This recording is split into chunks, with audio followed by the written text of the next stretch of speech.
Bienvenue dans le Green Letter Club, la chaîne qui décortique les grands sujets écologiques.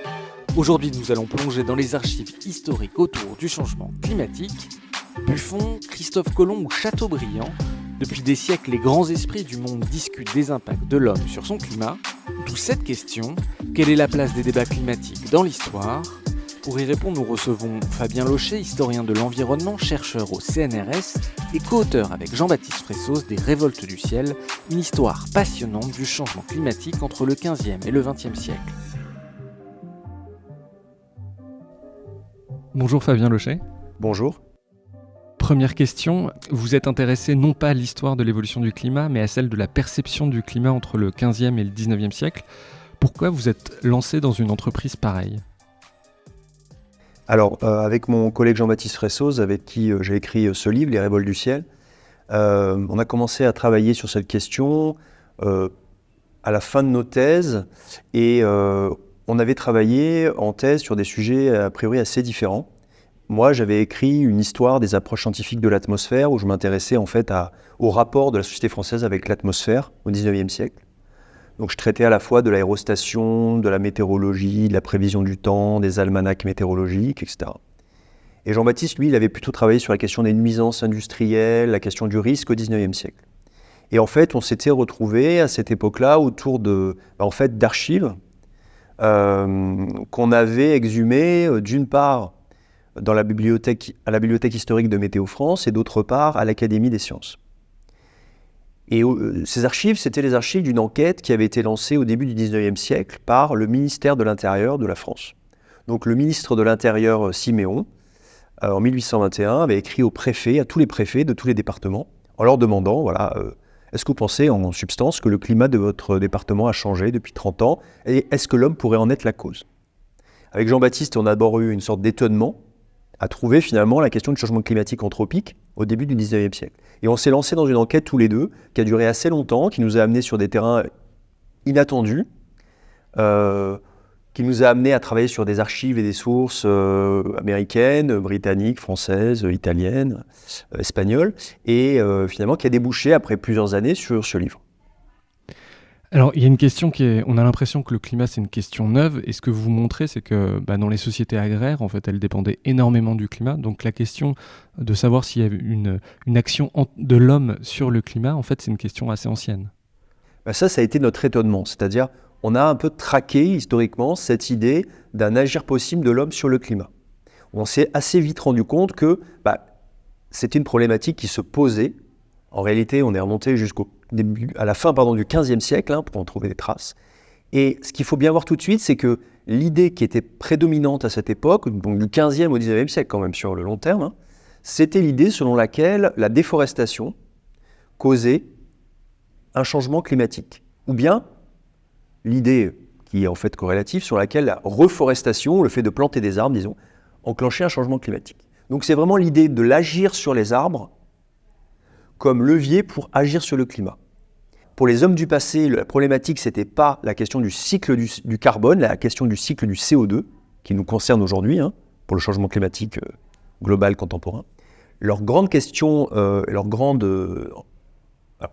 espoirs ou leurs grandes anxiétés se cristallisaient autour de la question du cycle de l'eau, avec cette idée que les arbres, l'idée était que les arbres constituaient un maillon essentiel de ce cycle de l'eau entre les nuages, la terre, les cours d'eau, etc. Donc toucher aux arbres, en quelque sorte, pour les hommes du passé, c'était évident que ça allait modifier le climat via la modification du cycle de l'eau. Alors il y a un personnage qu'on ne s'attend vraiment pas à voir dans un livre sur le climat, c'est Christophe Colomb. Vous dites qu'il a participé à découvrir des liens entre le climat et les arbres. C'est quoi exactement le lien que fait Christophe Colomb sur la modification du climat ?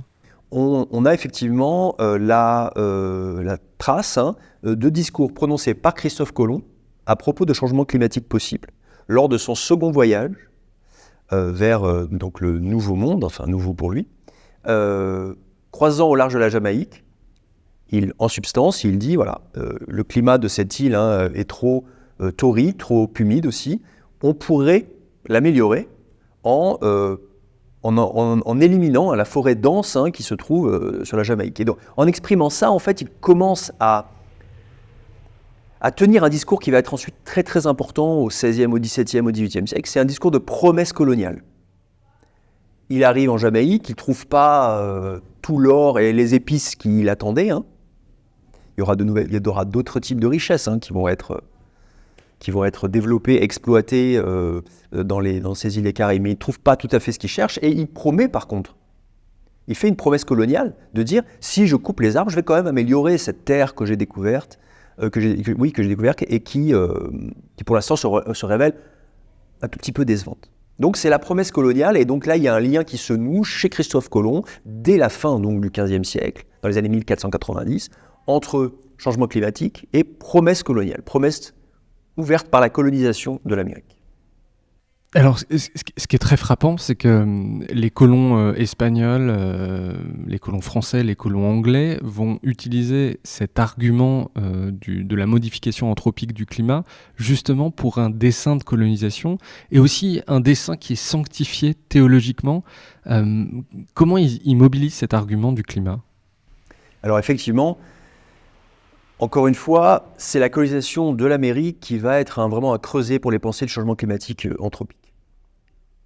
En Nouvelle-France, ce qu'on appelle aujourd'hui, disons, Québec, la province du Québec, en Nouvelle-France, en Nouvelle-Angleterre, donc la côte est de l'actuel pays des États-Unis, on a une colonisation par les Anglais, par les Britanniques, avec un hiatus au départ entre les attentes des explorateurs et des colonisateurs de Nouvelle-France et de Nouvelle-Angleterre et les réalités observées sur place. Il faut savoir que lorsque les explorateurs partent à la conquête de l'Amérique, à l'exploration à la conquête de l'Amérique, ils ont en tête la cosmographie mathématique des Grecs. Cette cosmographie explique que les climats, que les Grecs définissaient comme les bandes de terre définies à la surface du globe par 2 lignes de latitude données, que ces climats, donc, qui étaient en fait comme des espèces de rubans où on voit à la surface de la Terre, que ces climats étaient, disaient les Grecs, torrides, glaciaux, tempérés.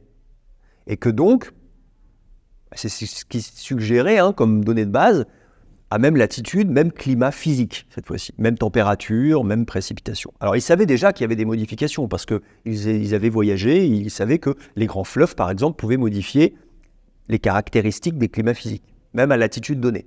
Mais en gros c'était quand même leurs attentes, c'était même latitude, même climat physique, même température, même précipitation. Or, Montréal est tout sous la latitude de La Rochelle ou de Saint-Malo. Or, Jacques Cartier, dans les années 1540, manque de mourir lorsqu'il hiverne en Nouvelle-France. Les hivers de Québec ne sont pas les hivers de La Rochelle, ne sont pas les hivers de Paris, ils ne sont même pas les hivers de Strasbourg. Donc il y a un hiatus qui doit être expliqué par, disons, la science naturaliste. Et la grande explication qui est donnée dans des écrits, essentiellement les écrits des années 1600, ça va être d'expliquer que c'est la forêt infinie, là je cite une expression qu'on trouve dans ces textes, la forêt infinie du Canada qui fait la différence avec l'Europe. En fait, l'idée c'est que les Indiens, les autochtones, les Amérindiens, donc les Indiens qui vivaient en Amérique du Nord, n'auraient pas défriché, n'auraient pas coupé les arbres, n'auraient pas mis en culture, n'auraient pas, du coup, transformé leur climat, n'auraient pas civilisé leur climat. Alors que ça aurait eu lieu en Europe. L'Europe où on a défriché, où on aurait amélioré le climat. Ce que ça décrit, en fait, c'est 2 trajectoires à la fois de civilisation et de trajectoires écosystémiques, disons. Puisque dans un cas, on a civilisation, défrichement, changement climatique, avec amélioration. Dans l'autre cas, on a non-défrichement, non-mise en valeur de la nature, selon les termes consacrés. Du coup, la forêt infinie et le climat sauvage. Donc ça, c'est un discours qui hiérarchise déjà les peuples, en fonction de leur agir sur le climat.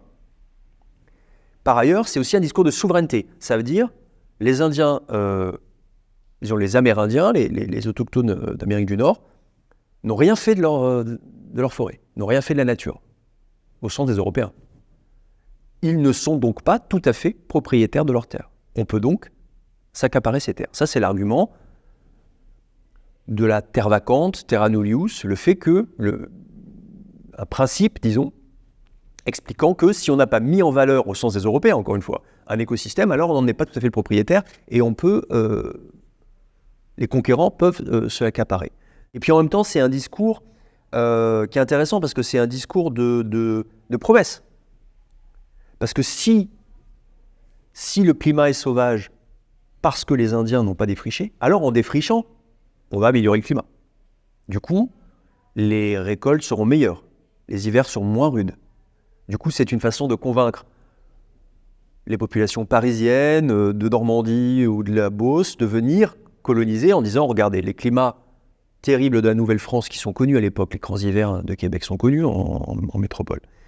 Ils sont terribles pour l'instant, mais si vous venez coloniser, ils vont s'améliorer. Et puis enfin, c'est aussi un discours concernant les corps. Alors pourquoi c'est un discours concernant les corps ? Parce que l'idée, c'est que, à l'époque, l'idée c'est que le climat façonne les corps des animaux et des hommes. Il y a l'idée vraiment d'une influence extrêmement forte sur la nature même des êtres vivants.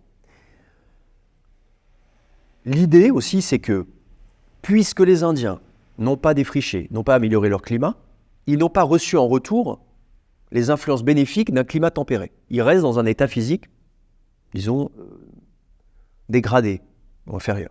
Mais si on défriche par la colonisation, alors on va améliorer le climat, donc améliorer les corps des autochtones. Et ils vont de plus en plus ressembler à qui ? Aux paysans de la Beauce, du Languedoc. Ils vont de plus en plus ressembler à qui ? À des sujets du roi de France. Et quel lien avec Dieu ? Ah oui, alors, je n'ai pas répondu à votre question sur la sanctification. Il y a aussi vraiment l'idée, alors qui est très forte dans le contexte britannique plutôt, qu'en fait c'est un signe. On colonise et on a la possibilité d'améliorer. Et on va peu à peu, avoir des preuves, et je pourrais en reparler, de l'amélioration. Eh bien, ça serait une façon, de dire que Dieu a sanctifié cette entreprise de colonisation en donnant un signe, disons, favorable.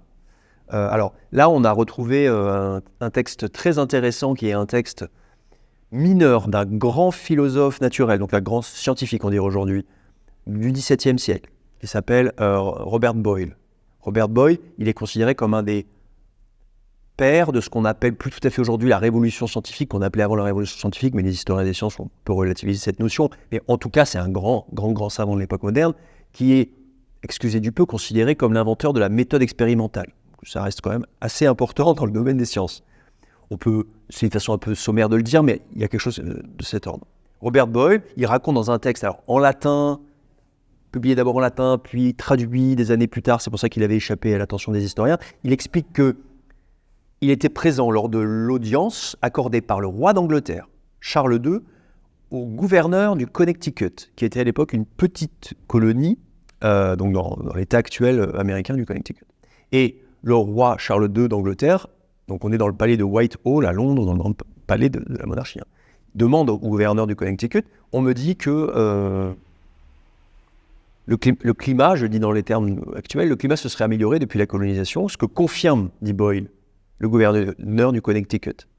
Les hivers seraient moins longs et moins rudes depuis la colonisation par les Anglais. Et ça, c'est vraiment l'expression d'une validation, en quelque sorte, de la colonisation. La colonisation, elle est non seulement peut-être légitime politiquement et moralement, mais en plus, elle est sanctifiée par l'agir divin sur la nature, qui donne ce signe de validation, on pourrait dire, de cette entreprise. De manière générale, il y a, jusqu'au 19e siècle, il y a une sorte d'optimisme climatique.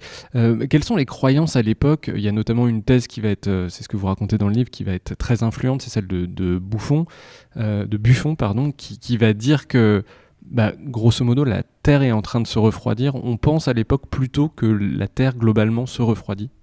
Alors oui, effectivement. Donc, le comte de Buffon, naturaliste, intendant du Jardin du Roi, qu'on appelle aujourd'hui le Muséum d'histoire naturelle, grand savant très très très connu, à la fois pour ses qualités de naturaliste et aussi pour ses qualités de plume. C'était un grand styliste et il était à l'Académie des sciences, mais aussi à l'Académie française, et il a écrit une grande histoire naturelle que je vous conseille, qui est une espèce d'histoire sentimentale du royaume animal et qui a aussi forgé tout un ensemble de topos sur les animaux. Donc c'est Buffon qui a vraiment mis en avant le lion comme roi des animaux, c'était plutôt l'ours avant, qui a parlé du cheval, du chien dans des termes... Voilà. Et il était par ailleurs un grand styliste, donc les textes sont magnifiques. Et par ailleurs, l'histoire naturelle de Buffon, donc il y a plus de 20 ou 30 volumes, c'est une grande série, elle est répandue dans l'Europe entière. C'est une espèce de best-seller du siècle des Lumières.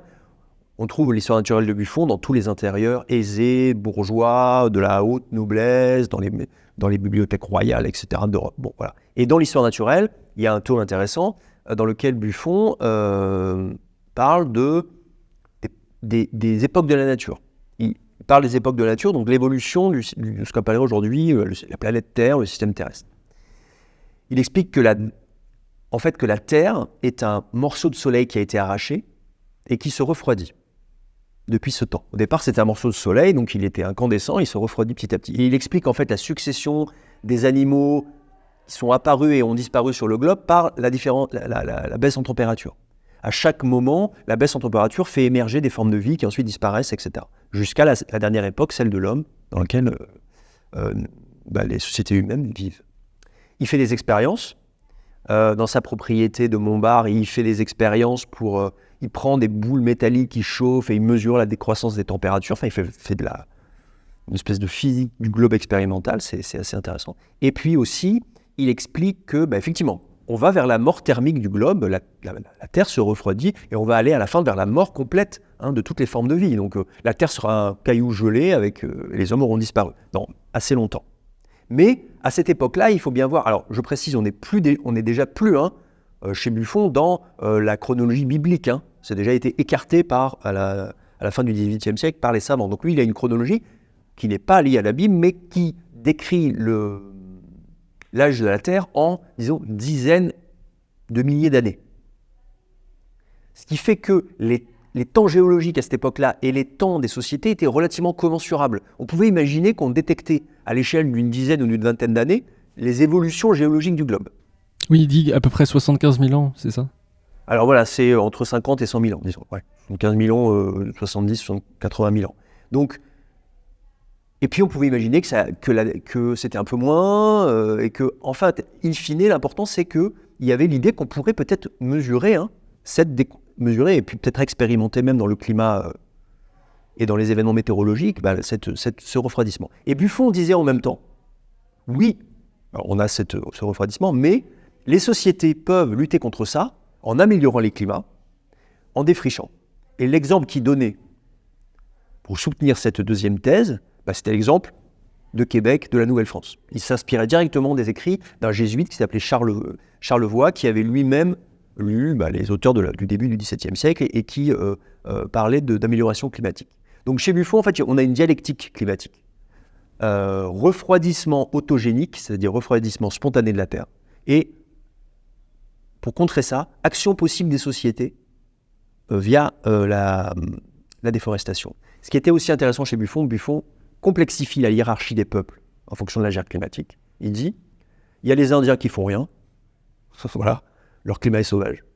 Il y a les Amérindiens, disons, surtout en Amérique du Nord. Il y a les Européens qui peuvent contrer le froid qui gagne, contrer le froid, le refroidissement en cours. Et puis, dit Buffon, il y a ces populations à demi barbares qui épuisent la terre sans rien semer. Et là, il désigne à mi-mot les populations du Moyen-Orient. Donc, on a l'émergence en fait d'un topos qui va être très, très puissant ensuite. C'est les populations orientales comme incapables de gérer leur environnement, voire comme vecteurs de destruction des climats. Ça, c'est un sujet qui est très intéressant, je voulais l'aborder un peu plus tard, mais maintenant qu'on y est, il y a cette idée que justement, les hommes, au Maghreb, en Arabie, à Babylone, toutes ces régions-là, en fait, c'est des régions qui étaient autrefois très fertiles, mais les hommes ayant trop agi et mal agi sur l'environnement, sur la forêt, ont complètement dégradé ces environnements. Oui, alors ça, c'est quelque chose qui est très fort, qui va apparaître. Alors ça apparaît chez Buffon, donc on est dans les années 1770, ça va être surtout très fort après la Révolution française, au début du 19e siècle, et puis après ça va prendre d'autres formes, mais c'est cette idée d'une espèce de pensée de la collapsologie, avec l'idée que certaines populations, certaines sociétés, certaines cités, se sont effondrées climatiquement parce qu'elles ont trop déforesté, elles ont dégradé les arbres. Et effectivement, c'est localisé ça à Babylone, à Ninive, en Syrie, en Orient en général. Et c'est lié aussi aux découvertes archéologiques de l'époque. On trouve des cités parfois des grandes cités-États dans des déserts. On se dit, c'est pas possible que ces cités aient été construites et développées dans des déserts. On a dû les construire dans des milieux plus favorables, plus fertiles. Et donc, probablement, c'est le résultat d'un processus, ça, de destruction de l'environnement. C'est le même discours qu'on retrouve, par exemple, ça ressemble aux descriptions que donne Jared Diamond dans son livre Effondrement. On a l'impression qu'on a là, et on a en fait le début de toute une tradition de réflexion sur les effondrements, les effondrements environnementaux qu'on va retrouver chez Jared Diamond. Ça s'inscrit aussi, ça, bien sûr, dans une histoire, qui est l'histoire de la réflexion sur la chute des civilisations. Et là, ça s'inscrit dans une histoire plus longue. On sait bien qu'à l'époque moderne, les jeunes aristocrates vont à Rome pour méditer sur la chute de Rome, sur le caractère mortel des civilisations, sur la finitude des phases historiques et puis de la vie humaine. Donc il y a une histoire longue de ça, mais là, c'est quelque chose de plus spécifique. On parle de la finitude ou de la chute des civilisations du fait d'une action sur l'environnement. Et ça va vraiment se structurer, donc je l'ai dit, à la toute fin du XVIIIe, au début du XIXe siècle, et ça va être un puissant discours de justification de la colonisation. Justement, par exemple, des choses comme le Sahara, il y a certains intellectuels, certains députés qui pensent par exemple que le Sahara, c'est une conséquence de l'action de l'homme sur le climat, mais pour revenir là-dessus, il y a aussi des hommes politiques de premier plan, je pense à Chateaubriand que vous citez, qui sont défenseurs de ces idées-là. Alors, en fait, il faut, pour comprendre ça, il faut revenir à la question de la Révolution française. Au moment de la Révolution française, on a une espèce de grande bascule, évidemment, politique, un ordre politique et social qui est complètement chamboulé. On a aussi de grands transferts, en fait, en termes de ressources forestières. Il faut savoir que ce que fait la Révolution, notamment, c'est de confisquer les forêts du clergé, de la noblesse, du roi de France, des princes étrangers. Donc, il y a d'immenses zones de forêt en France qui passent d'un contrôle par la noblesse, disons le clergé et la royauté, à un contrôle par la nation, disons. Et puis, on a dans le même temps un démantèlement d'une administration qui était honnie par les paysans de l'Ancien Régime, qui est l'administration des eaux et forêts, qui avait toutes sortes de réglementations sur la chasse, la pêche, et on trouve dans les cahiers de doléances juste avant la Révolution, dans les cahiers de doléances, beaucoup de protestations contre l'administration des eaux et forêts. Donc, on a vraiment un bouleversement en termes de forêt. Ce qui se passe aussi, c'est que dans les années 1780, on a beaucoup de phénomènes climatiques, disons, désastreux d'un point de vue agricole. On a une ambiance de perception d'un dérèglement possible des climats de la France.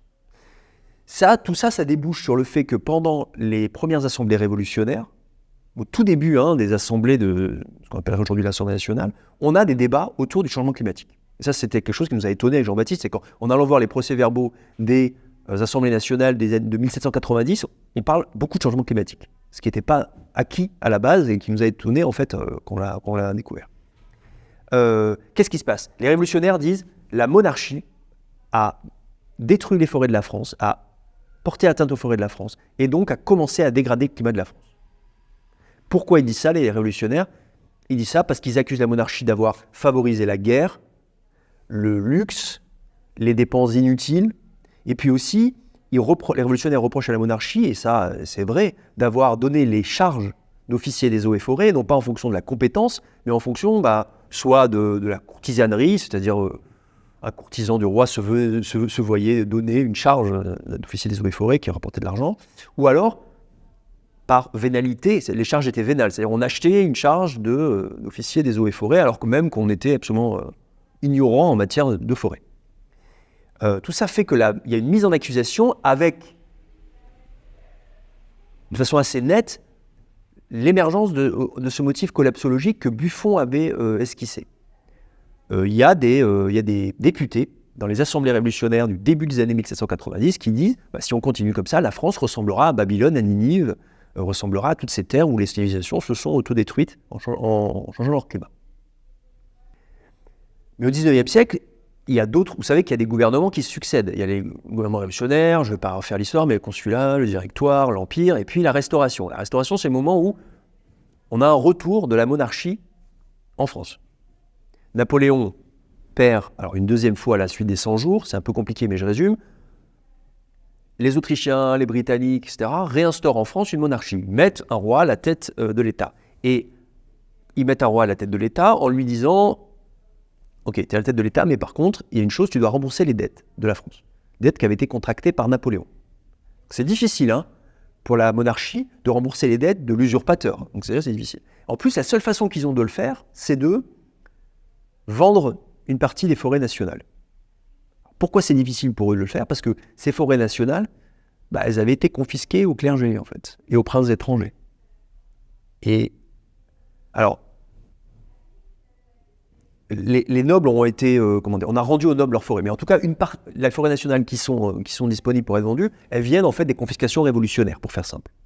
Donc ils doivent vendre des forêts confisquées par les révolutionnaires pour rembourser les dettes de Napoléon. C'est difficile pour eux. Et donc ça fait éclater quand même le camp des monarchistes, qui était déjà structuré en fait en deux parties. Il y a les modérés et les ultras.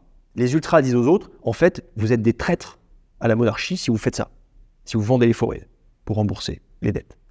Et donc ce sont les ultras, qu'on appelle les ultra-monarchistes. Et eux, ils vont inverser l'accusation révolutionnaire en disant « Mais en plus, c'est pas l'Ancien Régime qui a détruit les forêts de la France qui sont en mauvais état, c'est les révolutionnaires. » Donc ils inversent ce qu'on appelle les ultras. C'est un peu compliqué, je suis désolé, mais il faut rentrer dans le détail. Ces ultras, ils inversent le stigmate en disant « C'est la Révolution qui a détruit les forêts, c'est pas les rois de France, évidemment, ils le disent. » Et parmi eux, la plus brillante, celui qui est le plus en vue à la Chambre des Pairs parmi les ultras, c'est Chateaubriand.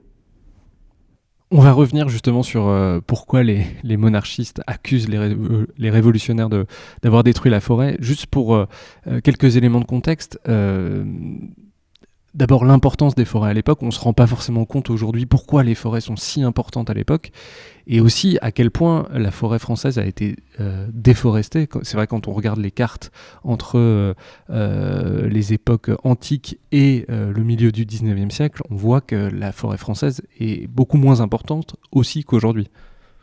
Alors effectivement, donc il y a plusieurs choses. D'abord l'importance de la forêt. Alors, il y avait un collègue qui avait dit, Jérôme Burédan, qui avait dit de façon assez pertinente que le bois, c'était à l'époque, donc je parle là du 18e et voire même de la première moitié du 19e siècle, c'était à la fois le pétrole et le béton. Alors, pourquoi le pétrole? Parce que c'était une source majeure d'énergie. Donc on fait bien sûr brûler du bois, mais on fait aussi du charbon de bois. On fabrique du charbon de bois à partir des bois, ça c'est encore autre chose. Mais tout ça, c'est des sources d'énergie. Et puis le béton, parce que en fait les charpentes sont faites avec du bois. Et puis les poutres, beaucoup de choses dans une maison. Et puis aussi, et je pourrais rajouter à ça, le fait que le bois, certains types de bois, étaient aussi un matériau stratégique.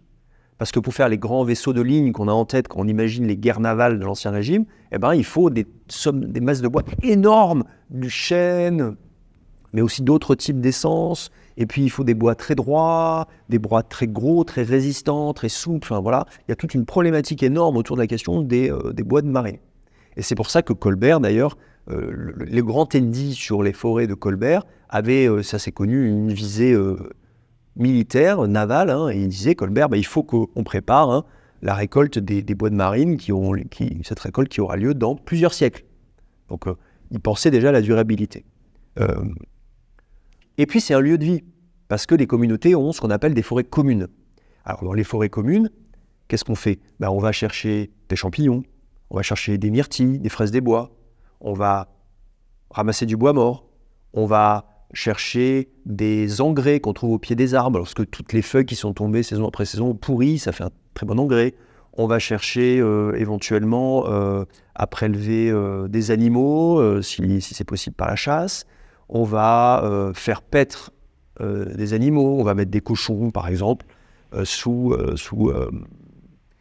certains arbres qui vont se nourrir dans la forêt. C'est ce qu'on appelle glander, d'ailleurs j'ai appris ça. La glandée, exactement. C'est-à-dire qu'on emmène les cochons manger les glands sous... manger les glands sous les arbres, et puis on les laisse là, et donc ça permet d'avoir de la nourriture pour les animaux.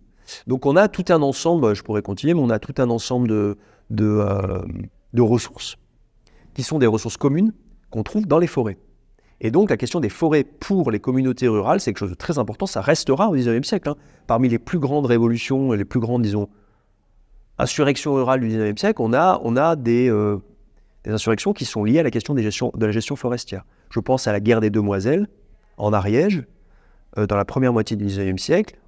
C'était en fait une sorte d'insurrection populaire suite à la promulgation du Code forestier de 1827 qui imposait des restrictions beaucoup plus sévères à l'exploitation des forêts. Et donc on a la guerre des Demoiselles. Pourquoi ? Parce que les paysans ariégeois se déguisaient en femmes pour la nuit venir détruire les barrières, molester les gardes forestiers et protester publiquement contre les restrictions d'exploitation des massifs. Ça a été violent, c'était des révoltes. Ça a été des révoltes qui pouvaient être assez violentes. La guerre des Demoiselles, elle a été beaucoup étudiée par les anthropologues parce que c'est vraiment étonnant de voir le fait de se grimer, de se déguiser. Il y a toute une dimension vraiment assez fascinante dans cette guerre des Demoiselles. Mais effectivement, oui, ça pouvait être des conflits violents. Alors après, il y a tous les conflits à bas bruit. Au XIXe siècle, le métier de garde forestier est un métier dangereux. Il y a beaucoup de meurtres de gardes forestiers. J'ai une collègue américaine qui travaille sur cette question des meurtres de gardes forestiers en France au XIXe siècle, parce que ça exprime en fait les tensions très fortes dans les milieux ruraux, autour de la question de la chasse, de la chasse en forêt, de l'exploitation de la forêt, du ramassage, etc. Donc c'est vraiment une grosse problématique. Donc voilà, la forêt est importante. C'est vrai que c'est important à souligner, c'est que c'est un enjeu politique énorme. Aujourd'hui, la forêt, c'est un enjeu politique réel, mais qui n'a pas cette dimension vraiment de centralité qui existait. Parce qu'au moment où il y a la Révolution, on assiste, en tout cas c'est l'image que gardent beaucoup de gens en tête, à des paysans qui se disent les nobles sont plus là, on a le droit d'aller se servir dans ce qui était avant leur propriété, où le clergé n'est plus là, donc on a le droit d'aller se servir. Ouais. Alors en fait c'est assez compliqué cette histoire. La première chose c'est qu'il y a un grand mouvement d'accaparement d'abord des forêts, avant la Révolution, des forêts des communautés par les nobles ruraux. Donc il y a un mouvement en fait qui fait que les nobles ruraux ont grignoté les forêts des communautés dans les décennies qui précèdent la Révolution. Et donc les communautés qui ont gardé en mémoire ça, au moment de la Révolution, viennent se réapproprier des terres qui en fait étaient des terres qui appartenaient aux communautés. Donc c'est plus sur le mode de... Alors il y a des sortes d'expropriation, mais c'est plutôt sur le mode de la réappropriation. Ils le font de façon non contrôlée par les autorités parisiennes. Et d'ailleurs, les révolutionnaires parisiens s'inquiètent énormément de ce mouvement. Pourquoi ils s'en inquiètent ? Parce que les révolutionnaires parisiens sont au même moment en train de théoriser ce qui sera un des grands motifs du XIXe siècle, la propriété privée. Et la propriété privée, c'est réellement la Révolution française qui l'instaure en tant que principe de droit et principe presque moral au sein de la société. Or, les révolutionnaires parisiens s'inquiètent que les paysans de l'an 2, selon eux, ne respectent pas cette propriété en allant se réapproprier des terres qu'ils jugent leur avoir appartenu. Donc on a un mouvement comme ça, et puis il est vrai que le début du XIXe siècle, c'est un moment c'est certainement le moment où la forêt française est la plus petite en surface. C'est difficile en réalité de quantifier ça, parce que on n'a pas de statistiques très précises, les statistiques produites à l'époque sont partielles, mais effectivement, vous l'avez dit tout à l'heure, la forêt française est bien plus petite en surface, tout type de forêt confondue, au début du XIXe siècle qu'aujourd'hui. Donc on est en espèce de creux de la surface forestière en France. La Révolution, peut-être, a été un motif de destruction de la forêt. En tout cas, elle n'a sans doute pas mérité la légende noire de la destruction massive de toutes les forêts par des foules ou des masses de paysans en pleine vindicte.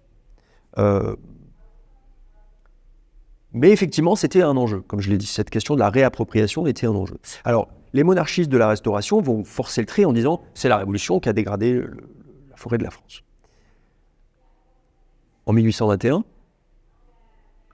donc au moment de la Restauration, va être lancée l'enquête dont je parlais tout à l'heure. Et comme par hasard, qu'est-ce qu'on demande dans l'enquête ?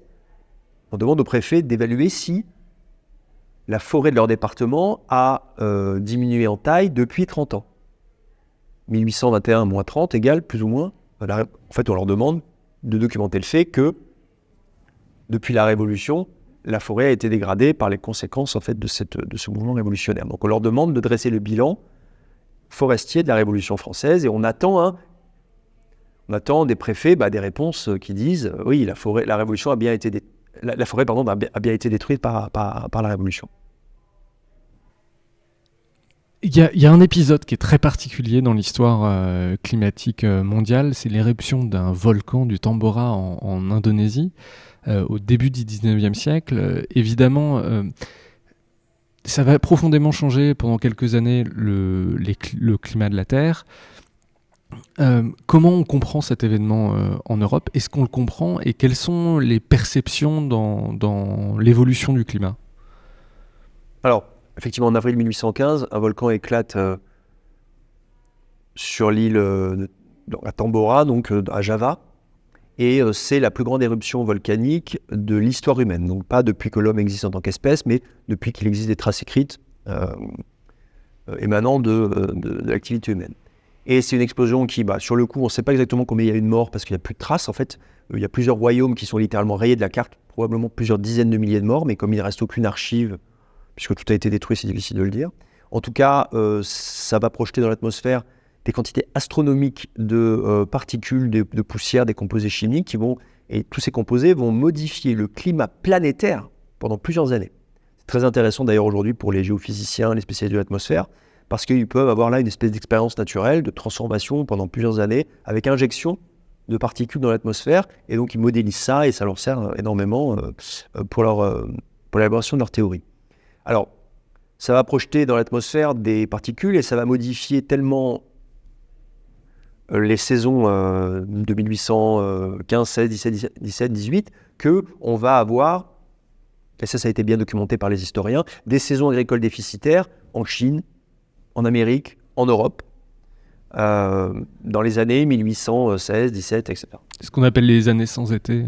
Alors, on parle pour 1816 de l'année sans été, pour 1815 de l'année sans été, pour l'été 1800, il n'y a pas d'été en quelque sorte en 1815, et on a un état qui est perçu comme, anormal. On a, Juste pour montrer la violence de l'éruption, vous dites dans le livre que des garnisons britanniques entendent l'éruption à plusieurs milliers de kilomètres. Oui, on a des récits en fait Alors, ceux qui ont eu une perception de cette catastrophe devaient être à une certaine distance parce que ceux qui étaient trop près, donc comme je l'ai dit, ont littéralement disparu. Et donc les Britanniques enregistrent des échos effectivement de cette destruction et c'est répercuté dans un certain nombre de revues et ça arrive jusqu'en France d'ailleurs dans une revue qui s'appelle la Revue Asiatique. Donc on a des échos de cette catastrophe.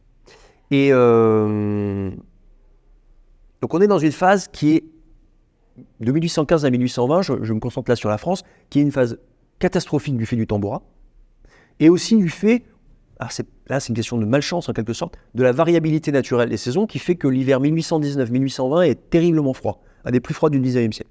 Donc on a un mélange de la variabilité naturelle des climats et des saisons et de l'effet d'un événement singulier qui est l'explosion du Tambora, qui fait que 1815-1820, c'est une catastrophe en termes agricoles en France du fait du temps qu'il fait. D'ailleurs, on cite dans le livre un journal, le journal L'Ami du Roi, qui dit aujourd'hui la fin du monde est sur toutes les lèvres parce que les saisons sont déréglées. Donc on cherche des réponses. On cherche des réponses, il y a une inquiétude et bien sûr, les monarchistes ultras ne se privent pas de dire « Regardez, la Révolution a créé déjà ces désordres incroyables, et vous, les modérés, si vous vendez les forêts nationales comme vous voulez le faire, ça va être encore pire. » Donc là, c'est vraiment le moment d'incandescence des débats sur le changement climatique en France. Donc on ne lit pas l'éruption du volcan directement à ces problématiques climatiques. Alors on a trouvé un cas, c'est le comte de Volney, qui est un voyageur et un littérateur du début du XIXe siècle, qui fait le lien, qui dit c'est peut-être cette explosion qu'on a signalée dans la revue asiatique qui est la cause. Donc vous voyez, c'est intéressant, et ça démontre aussi quelque chose, ça démontre que la perception des effets climatiques possibles était déjà pensée à l'échelle planétaire, c'était déjà le cas chez Buffon. Buffon, par exemple, il avait, pour documenter le refroidissement de la Terre, il avait essayé de faire la cartographie des glaces au niveau des pôle sud et pôle nord. Il avait déjà une vision de la Terre comme un ensemble cohérent, et donc ça serait faux de croire que les scientifiques et les hommes du passé avaient une vision locale seulement des climats, ils avaient déjà une vision planétaire. Et ça se voit encore chez Volney, puisqu'il fait le lien entre une explosion à Java et un hiver à Paris. Donc il a aussi cette idée de connexion possible à grande distance. Mais la plupart des théories ne mentionnent pas le tambourin. C'est donc à la fin de ces quelques années 1815-1820 qu'est lancée en fait l'enquête de 1821, et c'est par hasard, c'est parce que ça a été tellement catastrophique dans ces années que le pouvoir politique se dit il faut agir. Comme c'est difficile d'agir sur le climat et sur les récoltes, il décide d'agir en montrant qu'il fait quelque chose, en lançant cette enquête. Ça lui permet, en fait c'est une manœuvre politique, c'est ce qu'on montre dans le livre, ça permet de dire, regardez, c'est pas nous, la monarchie, c'est pas nous qui sommes responsables de ce qui se passe en ce moment. Notre enquête va montrer que c'est la révolution. Enfin, ils espèrent ça en tout cas. Donc si on résume à grands traits, il y a une sorte d'optimisme climatique entre l'époque moderne et la fin du XVIIIe siècle, et puis arrive la Révolution, le XIXe siècle, où là il y a un univers un peu plus effondriste. On se dit que l'homme peut modifier le climat et que ça peut être très dommageable pour les civilisations. Arrive la révolution industrielle, et là, quel impact a la révolution sur la perception du climat, sur son importance? On voit notamment l'arrivée du charbon, du chemin de fer, qui va profondément modifier justement cette perception du climat. Alors, ça c'est une question assez complexe. Alors, la première chose à dire, c'est que la révolution industrielle n'a pas du tout, fait diminuer la demande en bois. Parce qu'en fait, d'abord, l'émergence du charbon comme source d'énergie ne s'est pas tant que ça substitué au bois, mais c'est plutôt ajouté. D'abord, ça a été progressif. Vraiment, l'émergence du charbon comme une source d'énergie centrale a été, en France en tout cas, un phénomène vraiment progressif qui ne s'est pas substitué encore une fois à la demande en bois. Et puis, il y a une énorme demande en bois du fait du développement industriel. Je donne un seul exemple. Pour construire toutes les voies ferrées de France, il faut une masse de bois énorme pour faire toutes ces traverses qu'on met sous les rails en métal. Oui, parce qu'on ne se rend pas compte, mais il y avait énormément plus de voies de chemin de fer par ailleurs, à la fin du 19e ou jusqu'à 1950. Bien sûr, puisqu'on est dans une période sans voiture, sans camion, où en fait, auparavant, on transportait vraiment les choses très très lourdes, on utilisait les cours d'eau, mais là on utilise le rail. Et le rail, il a une autre vertu, si on peut dire du point de vue de l'exploitation, c'est que ça permet de transporter du bois très facilement, et ça rend vraiment rentable l'exploitation notamment des bois de montagne. Jusqu'à assez tard dans le 19e siècle, les bois de plaine étaient vraiment beaucoup plus facilement exploitables et valorisables. Et en fait, là, on a, parce qu'aussi il y a des machines d'exploitation qui se développent, on a en fait, à la fin du 19e siècle, contrairement à ce qu'on pourrait peut-être penser comme ça spontanément, le fait qu'avoir des forêts, ça devient très rentable. Ça devient rentable, les forêts. Et du coup, la surface forestière, elle diminue plus, parce qu'on n'a pas plus forcément intérêt à acheter des surfaces forestées, à couper les arbres et à faire de l'agriculture. On a plutôt intérêt à exploiter les forêts parce que c'est vraiment rentable. Donc les peurs, les inquiétudes sur la déforestation de la France, ces peurs-là, elles refluent. Et puis, c'est lié aussi, il y a un autre facteur, c'est que à partir de la Troisième République, à partir des années 1870, pour faire simple, on n'a plus de vente massive de forêts domaniales. Donc, or, ces ventes-là, elles relançaient tout le temps les débats sur la politique forestière, sur l'action climatique des forêts, etc. Et donc, comme à partir des années 1870, on n'a plus de vente de forêts domaniales, cette problématique, et que les forêts deviennent rentables et donc la surface augmente, on a une décrue des problématiques forestières et donc des problématiques climatiques. Ça, c'est la première chose. La deuxième chose, c'est qu'on a une réduction de la vulnérabilité climatique de l'agriculture. Pourquoi ? Parce que désormais, en fait, on peut... Alors d'abord, on a une hausse de la productivité agricole, du fait des engrais, du fait de plein de choses, des nouvelles techniques, mais on a aussi le fait que si on a un événement climatique désastreux dans une province, eh bien, on peut très facilement importer du blé, des céréales venus d'ailleurs, si ça se passe en Bretagne, venus de la Beauce, si ça se passe dans une plus grande région, venus même des États-Unis ou d'Odessa, par les bateaux à vapeur, par le rail. Et donc, on a une espèce de changement, c'est ce que les historiens économistes appellent la fin de l'ancien régime agricole. On est dans une situation où on ne va plus avoir des des problèmes de pénurie agricole qui vont tout de suite s'enclencher sur des paniques sur les marchés, de la spéculation, voire des troubles politiques. On va avoir une sorte de stabilisation et de résilience plus grande en fait du système agricole et commercial vis-à-vis des fluctuations climatiques. Et ça va faire diminuer. C'est une toile de fond. C'est pas directement ça qui va chasser les anxiétés climatiques, mais c'est une toile de fond importante à prendre en compte. Et puis la troisième chose, c'est qu'on a un immense débat au 19e siècle sur est-ce que l'homme, oui ou non, change le climat. Et en fait, personne n'arrivera à sortir vainqueur de cette grande polémique scientifique, de ces grands débats scientifiques. On va avoir, des arguments qui vont s'opposer. Les uns vont montrer des données d'observation, les autres vont parler de preuves archéologiques, et on va avoir finalement ce qu'on appelle à la fin une aporie, c'est-à-dire une question qui va être sans réponse.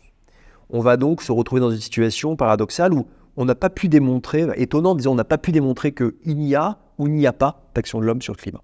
Et on va avoir à la fin du XIXe siècle une discipline climatologique qui va se structurer autour de, pas d'un tabou sur cette question, mais autour de l'idée selon laquelle on met ça de côté, parce qu'on n'arrive pas à conclure, parce que ça a été discuté maintes fois. Et donc on met ça de côté pour avancer sur d'autres champs, sur d'autres aspects de la climatologie, sur la précision, sur la masse des données, et sur d'autres choses. Et donc on va avoir une espèce de glissement de cette problématique qui était centrale vers une espèce de marginalité scientifique, on pourrait dire. C'est justement à partir du 19e siècle, peut-être plus la deuxième moitié du 19e siècle, où on voit vraiment... jusqu'à présent, jusqu'au XVIIIe siècle, on voit des choses un peu baroques, de l'astrométéologie, on voit des choses vraiment qui n'ont rien à voir avec la science qu'on fait aujourd'hui. À partir du XIXe siècle, justement, les outils commencent à se préciser, il y a une meilleure fiabilité, les observatoires météo ouvrent. C'est vraiment là que la météorologie moderne et la climatologie moderne naissent. Alors, en un certain sens, après, il ne faut pas l'astrométéorologie, par exemple, du XVIIIe, elle peut sembler étrange aujourd'hui, mais il faut bien voir un truc, c'est que on avait résolu une des plus grandes questions de la physique du globe par ce moyen. Je parle des marées.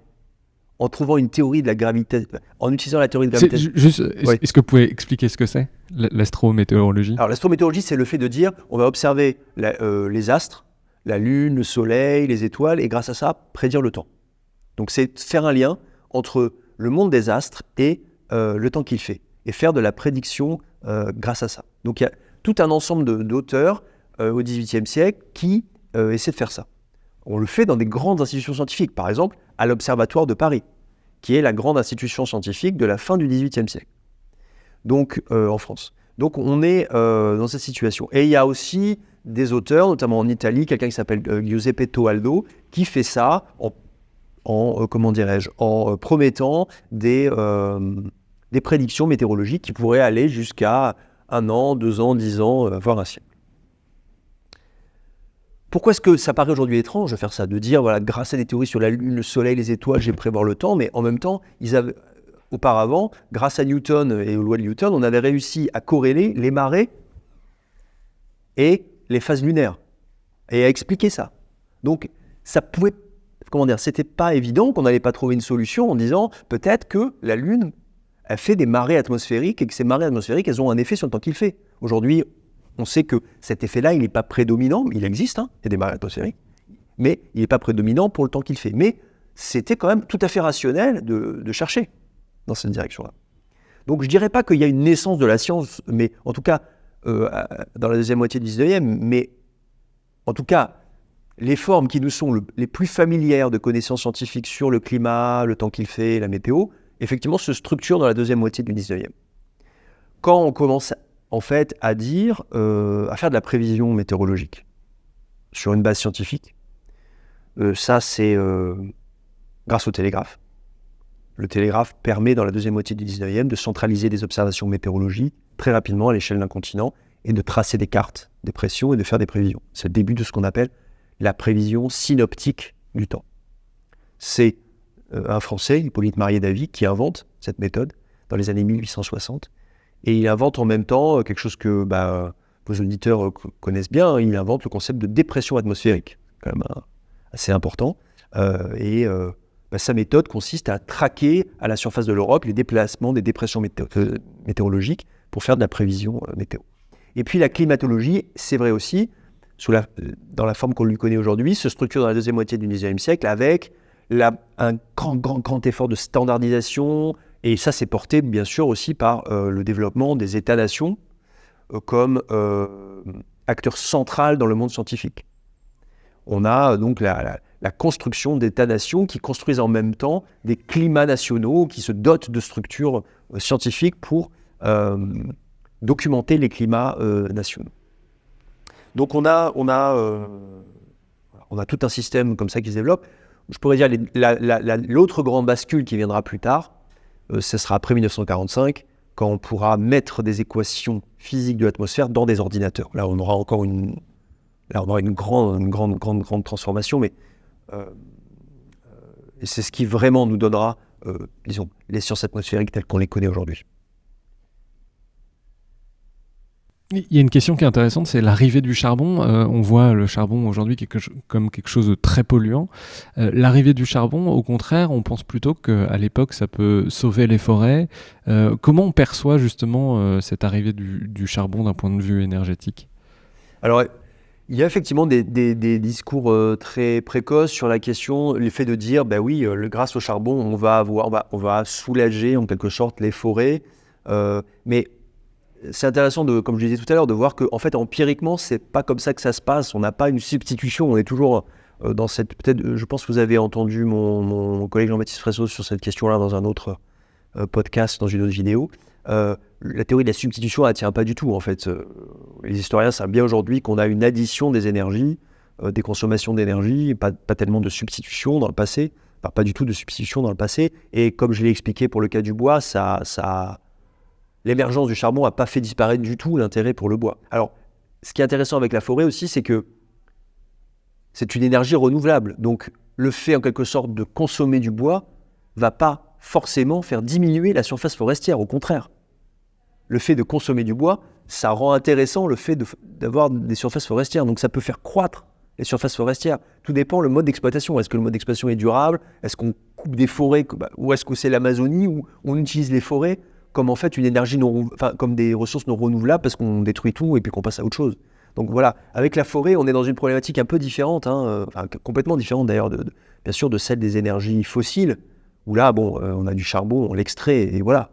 Même s'il y a des complexités, parce qu'effectivement, la question du prix se pose. Mais pour les forêts, encore une fois, qu'il y ait une énergie renouvelable, exploitation ne veut pas dire diminution. Dernière question, justement, aujourd'hui on parle beaucoup de reforestation. Il y a un exemple ces dernières semaines qui était assez parlant d'Emmanuel Macron qui veut que les enfants replantent des arbres. Donc on voit un retour de cette question du rapport à la forêt émerger au premier plan. Comment était perçu votre livre politiquement et qu'est-ce que ce retour de la forêt au premier plan vous inspire ?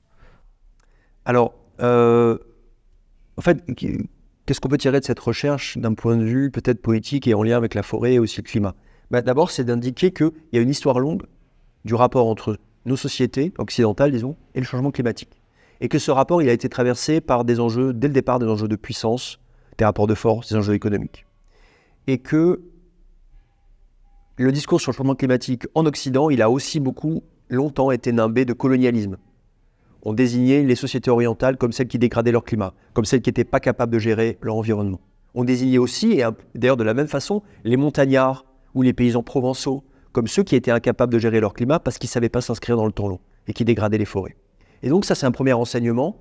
Attention, on n'est pas sur une table rase, en Occident, du point de vue de ces questions de changement climatique, il y a tout un passif d'impérialisme via les discours tenus sur les autres peuples dans leur rapport à l'environnement. Donc, c'est une façon d'alerter, de dire, bien sûr, on doit agir contre le changement climatique, on doit s'emparer des questions environnementales, mais attention, parfois les discours même qui sont chargés de bonnes intentions peuvent reprendre cet opos du collapse des autres, de l'incapacité des autres à gérer, de la nécessité de substituer à eux pour gérer. Et donc, ça nous pose la même question que pose en fait la question de la mise en réserve, par exemple, des écosystèmes en Afrique ou en Asie, où on n'a pas assez réfléchi au départ au fait que créer un parc naturel, ça pourrait vouloir dire exclure des populations qui vivaient là depuis longtemps et qui avaient un rapport relativement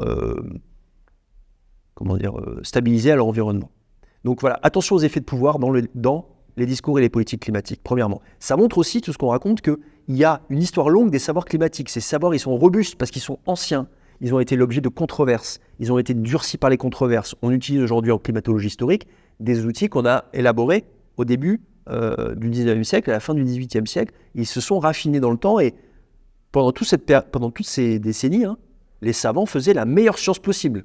Donc, il ne faut pas les prendre pour les imbéciles. Ces savants du 18e, du 19e siècle, ils étaient extrêmement fins dans leurs élaborations, dans leur vision critique de leur méthode, et on est héritier de ça, de cette robustesse, de cette vision critique. La science du climat, elle ne date pas de 1970.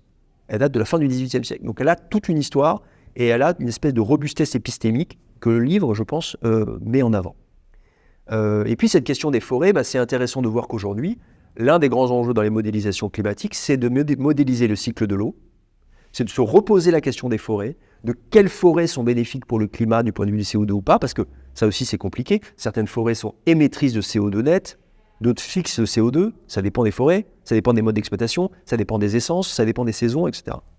C'est le cas en France où, par exemple, dans le Grand Est, on voit que les forêts émettent du carbone plus qu'elles n'en captent. Donc il y a effectivement, il faut regarder ça précisément. Alors après,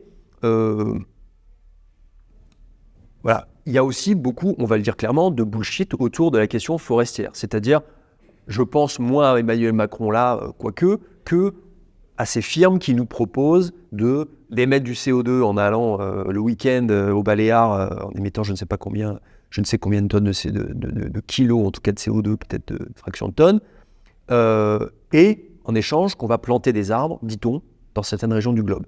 Tous ces mécanismes de compensation qui sont quand même, ça a été montré, c'est pas moi qui le dis, ça a été montré par des études faites par des sociologues et des anthropologues, qui sont quand même essentiellement du greenwashing et une façon de se dédouaner d'une responsabilité qui sera nécessairement changer nos modes de vie dans un futur proche, si on veut éviter les 4 degrés de changement climatique ou les transitions catastrophiques dans certains comportements du climat. Donc on a cette figure de la forêt qui est repolitisée, qui est aussi instrumentalisée à des fins qui ne sont pas des fins souhaitables, socialement souhaitables. Donc il faut être extrêmement prudent. La figure de l'arbre, c'est une figure symbolique très forte. Et bien sûr, les gens des relations publiques, du marketing politique, du marketing commercial l'ont bien compris et utilisent cette figure de l'arbre, bien sûr, pour vendre, pour faire adhérer, pour convaincre. Donc ne soyons pas naïfs vis-à-vis de ces discours, vis-à-vis de ces représentations. Fabien Locher, un grand merci d'être venu au micro du Greeneater Club. Je vous remercie. À bientôt. À bientôt.